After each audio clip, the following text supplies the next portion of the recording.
माँ सरस्वती की वंदना करते हुए श्री गुरु चरणों में नमन। दक्ष ज्योतिष ज्ञान में आपका स्वागत है।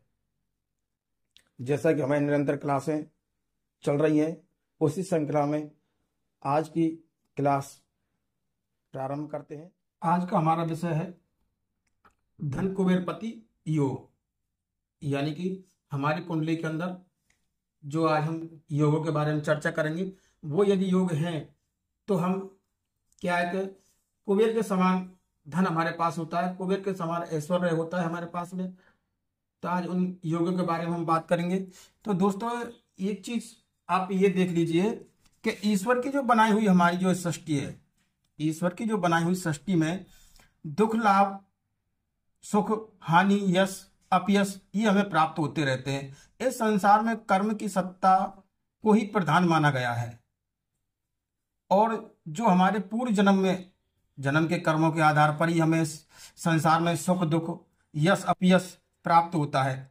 आज यदि संसार में किसी को धन संपत्ति मान सम्मान उच्च पद आदि जो भी कुछ हमें मिला हुआ है, वह हमारे पूर्व जन्मों के कर्मों के आधार पर ही मिला है। अर्थात हमारे पूर्व जन्म के अच्छे कर्मों से ही धन वैभव आदि प्राप्त होता है। लेकिन आज के इस भौतिक जीवन में धन के बिना हमारा कोई भी भौतिक सुख प्राप्त हमें नहीं हो पाता। क्यों? धन के बिना हमें कोई भी भौतिक सुख प्राप्त नहीं हो पाता है। इसलिए हमने जो आज का विषय लिया है कि धन कुबेरपति बनने के कौन कौन से योग हैं, यानी कि कुबेर के समान धनवान बनने के जो योग हैं, आज हम उनके बारे में चर्चा करेंगे। तो इसमें पहला योग है, आज हम पहले योग के बारे में बात करते हैं कि प्रथम योग जो है चंद्रादि योग। चंद्र अधियोग, जो चंद्र से बनने वाला योग होता है, उसके बारे में चर्चा करेंगे। आपकी कुंडली में लगन कोई भी हो सकता है, और आप अब उसे अपने चंद्र के हिसाब से देखें कि आपकी कुंडली में चंद्र कहाँ पर बैठा हुआ है। तो ये योग बनता है कैसे? कि चंद्रादि योग। नंबर एक है चंद्र आदि योग। चंद्र आदि योग ये चंद्र से जहां भी आपकी कुंडली में चंद्र बैठा हुआ है, 12 भावों में से जहां चंद्र बैठा हुआ है, वहां से छठे आठवें छठे सातवें और आठवें स्थान में शुभ ग्रह हो तो यह योग बनता है। यानी कि हम मानते हैं कि यहाँ मेष लग्न की कुंडली ले लेते हैं, आपकी में ये लग्न कोई और हो सकता है, वो आप देखिए। अब यहां से लगन से और चंद्र यहीं पर है, चंद्र से अब छठे चंद्र मान के चलो, यहां से छठे लीजिए, 1 2 3 4 5 और 6, यहां सातवें और आठवें कोई शुभ ग्रह हो, कोई भी शुभ ग्रह हो, जैसे कि यहां पर गुरु हो, यहां शुक्र हो, जैसे यहां आपका क्या है बुध हो। तो इस प्रकार के जो योग होते हैं वो लगन, ये क्या है, इस प्रकार के योग हमें चंद्र आदि योग के अंतर्गत आते हैं। और इन योग में जो जातक जन्मा होता है वो कुबेर के समान धनपति होता है। अब बात करते हैं अगले सूत्र के बारे में। अगला सूत्र है अम्ला कीर्ति योग। अम्ला कीर्ति योग, अम्ला कीर्ति योग के बारे में बात कर लेते हैं। यह योग जो होता है लगन या चंद्र से गिनने पर, लगन और जहां आपकी कुंडली में चंद्र विराजमान है बैठे हुए, वहां से गिनने पर 10वें शुभ ग्रह बैठा होने से अम्ला कीर्ति योग होता है। मान लीजिए आपके में ये लग्न है, लग्न आपकी कोई भी हो सकती है आपकी कुंडली में, वो आप अपनी पत्रिका में देखें। और यहां से लग्न से चंद्र 10वें हो, जैसे मान के चलो चंद्र यहां है, तो लगन से या चंद्र से 10वें शुभ ग्रह बैठा हो। अब लगन से 10वें शुभ ग्रह कहाँ है? यहाँ। तो यहाँ मान के चलो कोई भी शुभ ग्रह हो, गुरु हो, शुक्र हो, बुध हो, इनमें से कोई भी शुभ ग्रह बैठा हो। अब मान के चलो आपकी कुंडली में चंद्र यहाँ है और चंद्र से 10वें कहाँ हुआ?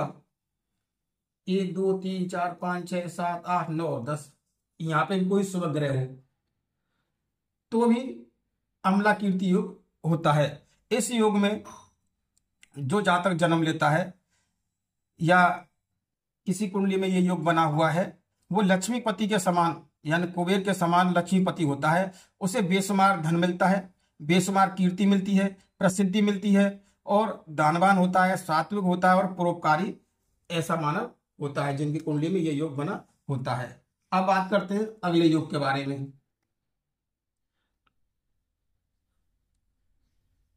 अगला योग कौन सा होता है?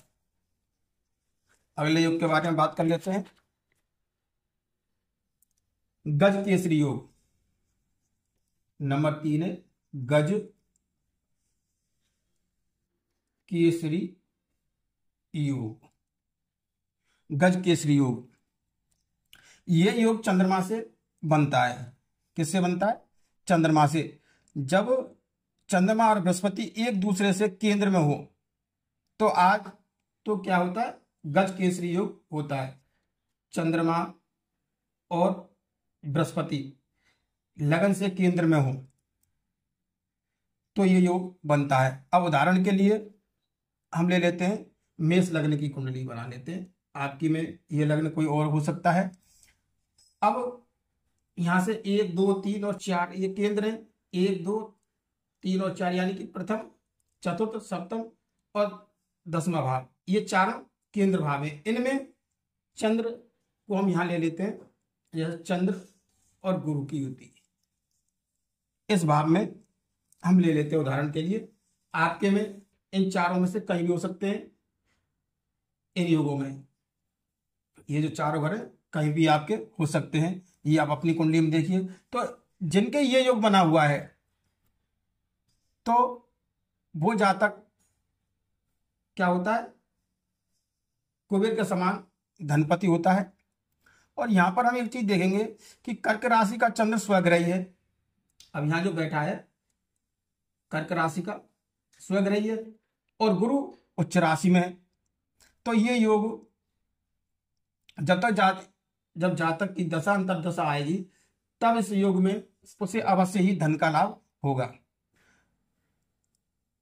तो ऐसे जातक का नसीब बदल जाता है, धन वाहन भूमि ऐश्वर्य प्राप्त होता है और ऐसा जातक कुबेर के समान लक्ष्मीवान होता है एवं सुखी होता है। अब बात करते हैं हम अगले योग के बारे में। अगला योग है लक्ष्मी योग। नंबर 4 लक्ष्मी योग। ये लक्ष्मी योग कैसे बनता है? ये धनेश और लाभेश इन दोनों के संबंध से ये लक्ष्मी योग बनता है। धनेश एवं लाभेश का संबंध प्रबल लक्ष्मी योग बनाता है। या इनमें आपस में चेंजिंग हो या एक दूसरे को देख रहे हो या ये दोनों किसी भी भाव में एक जगह इनकी युति हो तो ये योग लक्ष्मी योग बनता है। और ऐसे योग में उत्पन्न जातक चाहे वो प्रबल लक्ष्मी योग होता है, ऐसे योग में उत्पन्न जातक चाहे शुरू से कितने ही गरीब हो, वो चाहे कैसा ही पैदा हुआ हो, गरीब हो, लेकिन धीरे धीरे वह जातक कुबेर के समान लक्ष्मीवान होता है और बेशुमार दौलत का मालिक बनता है और लक्ष्मी की कृपा उस पर बनी रहती है। इसे उदाहरण से समझ लेते हैं। मान के चलो यहाँ मीन लग्न की कुंडली लेते हैं तो यहाँ 1 और 2 3 4 5 6 7 8 9 और 10, यहाँ ये हुआ इसका स्वामी मंगल और इसका स्वामी हुआ शनि। मान दोनों की युति इस भाव में हो, मंगल और शनि की युति इस भाव में हो तो इस प्रकार ये योग लक्ष्मी योग बनता है। अब बात करते हैं हम अगले योग के बारे में।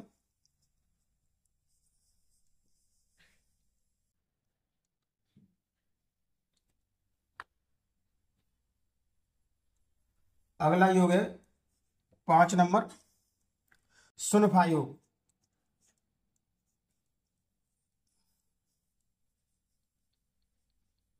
सुनफा योग, ये योग भी चंद्रमा से बनता है।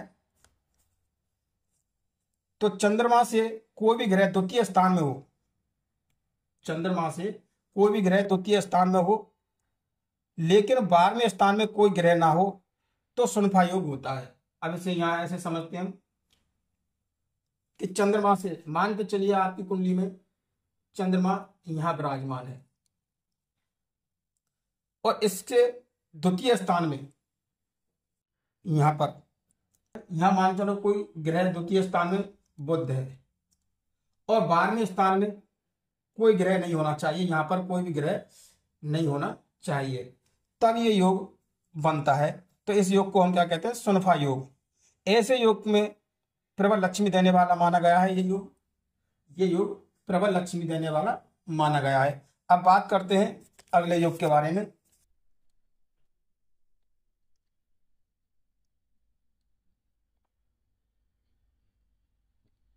अनफा योग।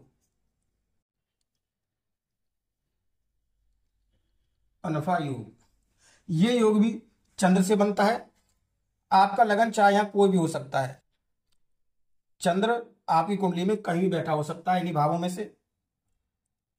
ये आप अपनी कुंडली में देखिए, चंद्र से गिनने पर 12वें स्थान में, मान के चलो चंद्र यहां है, चंद्र से गिनने पर 12वें स्थान पे, अब यहां से 12वां स्थान कौन सा हुआ? ये हुआ। तो ये सूर्य केतु राहु को छोड़ करके अन्य ग्रह बैठा हो, यहां शुक्र बैठा है, तो ऐसा योग, ऐसी स्थिति में ये अनफा योग होता है। ये अनफा योग होता है और ये अनफा योग जिन जातक की कुंडली में बना हुआ होता है वह इंसान नेक दिल होता है, धनवान होता है और ऐसा जातक सब कुछ हासिल करता है अपने जीवन में जिसकी वह तमन्ना रखता है और ऐसा जातक जीवन में सुखी रहता है। अब बात करते हैं अगले योग के बारे में, दुर्धरा योग। दुर्धरा योग, यह योग भी चंद्र से बनता है।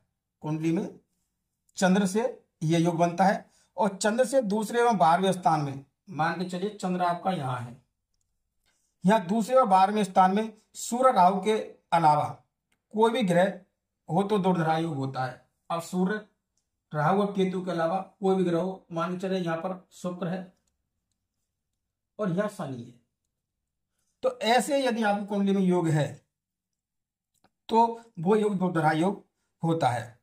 तो और ऐसे योग में उत्पन्न जो जातक होता है वह धनवान होता है, जातक राजा के समान जीवन व्यतीत करता है और लक्ष्मी उस पर सदा मेहरबान रहती है। यहाँ पर आपको ध्यान रखना है कि चंद्रमा के दोनों तरफ पापी ग्रह होने से, अब यहाँ आपको ध्यान क्या रखना है कि चंद्रमा के दोनों तरफ पापी ग्रह होने से ये फिर पाप का कर्तृ योग में आ जाता है, इसलिए इसके दोनों तरफ पापी ग्रह नहीं होने चाहिए, ये इसकी कंडीशन होती है। तो ऐसे योग में फिर क्या है? अशुभ फल ही आएगा, शुभ फल ना मिलने के बजाय अशुभ फल ही मिलेगा। अब अगले योग की बात करते हैं,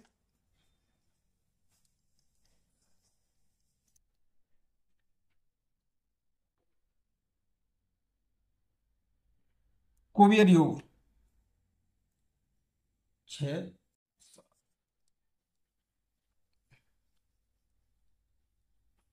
कुबेर योग या ऐसे लक्ष्मी योग के नाम से भी जानते हैं, लक्ष्मी योग। प्राचीन काल में चंद्र से मंगल की जो युति को लक्ष्मी योग के नाम से जानते थे, यानी चंद्र मंगल की युति को प्राचीन काल में लक्ष्मी योग के नाम से, लेकिन आज के इस योग में इस योग को कुबेर नाम से भी जानते हैं, कुबेर नाम से भी जाना जाता है और चंद्र मांगल्य योग भी इसे कहते हैं, चंद्र मांगल्य योग भी कहते हैं। जैसे कि चंद्र किसी भी भाव में हो सकता है। चंद्रमा में चलो यहाँ है और मंगल यहाँ है, तो ये चंद्र मांगल्य योग भी होता है। चंद्र मंगल की युति केंद्र या त्रिकोण में बनी हुई हो तो उसे कुबेर योग कहते हैं। यानी चंद्र और मंगल की युति हमारे केंद्र में बनी हुई होती है तो उसे क्या कहते हैं, लक्ष्मी योग या कुबेर योग के योग के नाम से जाना जाता है। ऐसे योग वाला जातक कुबेर के समान धनपति होता है, कीमती वाहनों का सुख उसे प्राप्त होता है, उच्च पद प्राप्त होता है, उच्च धनपति और उच्च संपत्ति उसे भोगने को मिलती है। जीवन भर वह किसी भी धन की किसी प्रकार की कमी उसे महसूस नहीं होती। ये आज के हमने योग आपको बताए। इस प्रकार आज हमने धनपति कुबेर बनने के योगों के बारे में चर्चा की। यहाँ आपको कुछ बातों को ध्यान रखना है, जो कि हमने ये योग जो बताए हैं, ये यदि आपकी कुंडली में है और उनका फल आपको प्राप्त नहीं हो रहा है तो इसके अन्य कारण भी हो सकते हैं। माना आपकी कुंडली में जो ग्रह योग बना रहे हैं वह आपकी कुंडली में तीसरे, छठे, आठे और 12वें या इन भावों के मालिक तो नहीं है भाई, इन भावों को वो मालिक बन रहे हो तो भी है योग पूरा जो है वो पूरी तरह से आपको फल प्राप्त नहीं होगा। इन चीजों का हम आप विशेष ध्यान रखें। आज के लिए बस इतना ही। धन्यवाद।